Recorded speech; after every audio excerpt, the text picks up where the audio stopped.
Hello everyone, it's Laura from Divine Light Yoga. For those of you that don't know me, I'm founder and senior trainer of Divine Light Yoga.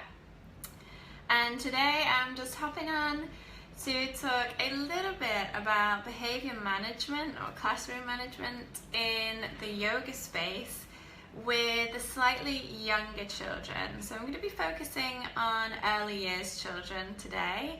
And that's just because a particular question came in about working with children 4 to 6 years old and how to manage their behavior when they are having some difficulties concentrating and having some inappropriate behavior with regards to high energy. So in general, this age group of 3 to 7 year olds are pretty high energy. Might seem a little bit chaotic or disorganized sometimes when you're guiding your classes. And so how to just bring them all back together with a couple of simple techniques. So the first thing that I would suggest for this age group is to meet them where they're at.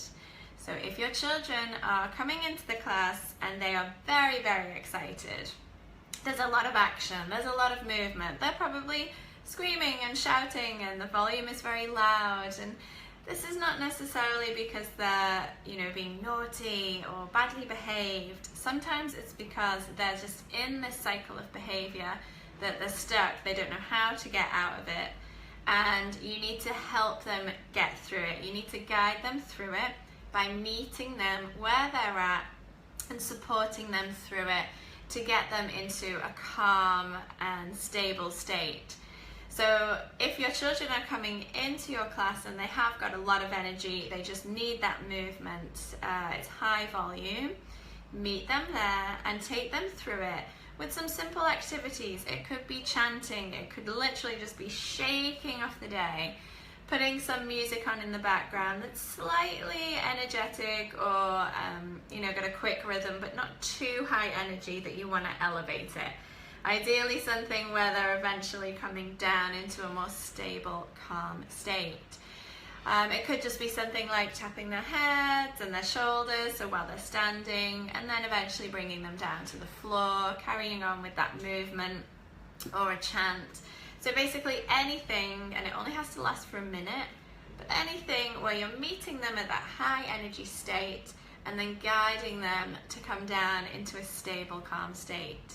Because if children are coming into your class with all of this energy, telling them to just sit down and now it's circle time will not work, because they have all of this excess energy that they don't know what to do with. They don't know how to control it. They certainly don't know how to guide themselves through this cycle of behavior. So it is your role as the facilitator to help them through that. So meeting them where they're at is the first important thing to remember. Second technique that I use with early years children is to sing everything. Sing, sing, sing all the time. And I do not have the most beautiful singing voice, but I don't really care, neither do the children that I work with, because singing is something that is going to instantly engage the children. So if you are, hi Matt, thanks for watching. If you are singing some instructions, that's going to engage them, that's going to get their attention, get them focused a lot quicker than if you are just telling them to sit down. Because if you tell them to sit down, you will probably have to do that 15 times. Whereas if you just sing one simple song about sitting down, and it could be super simple, just to a rhythm that they know, then that's going to get their attention and they're going to listen and be much more engaged and more focused. So sing all of your instructions, no matter what it is, just sing, sing, sing. And then the third technique I would say for early years, so we've got meet them where they're at, sing, sing, sing, and then tailor your classes to your learners. So if you're finding that the children are maybe not engaged, they're not listening, they're not learning, have a look at, it might be that they're not comprehending or they're not understanding, how are you delivering your class? Are you purely delivering it to those visual learners? or are you just delivering it to the kinesthetic learners who need movement? So have a think about all the different types of learners that you may have in your class. So children learn in 100 different ways. They learn visually, verbally, through music, through doing, through movement, through action, through art. So have a look at how you're delivering the information, how you're delivering your classes and how you're supporting your children. And then recognize if you are making it well-rounded and holistic or not. And try and fit a few more of those learning styles into your classes. So if you are doing, let's just say, very simple sun salutations with the children, are you guiding them verbally? Are you showing them visually? Do they have background music on so that you're tailoring it to those musical learners? Or singing with them? Can you show them visually with the photos, the sequence, so that those logical learners are really understanding what's going on? Can you make it into a dance for those children that really like to learn through expressive arts?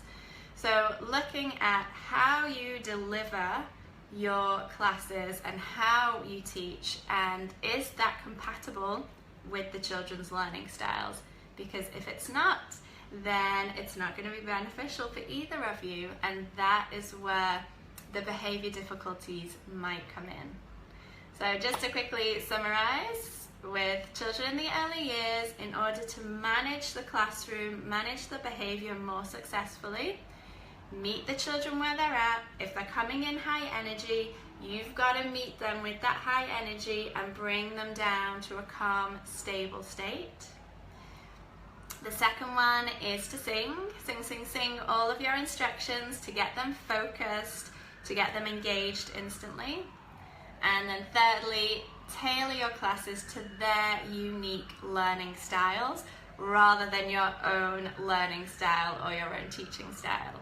So whilst it's important to keep, obviously, your genuine, speaking from the heart, teaching from the heart, it's also really important to keep those children engaged, making sure that you are tailoring your teaching to their learning style. Alright, if you have any questions at all, you can pop them on underneath this feed, or you can write them on now. And let us know how you get on. So you can just, over the next few days, you can try out singing to this age group and see how that goes. If you're stuck for songs and you don't know what to use, I have a couple of free blogs on some nice, simple Sanskrit mantras and songs that you can use for this age group.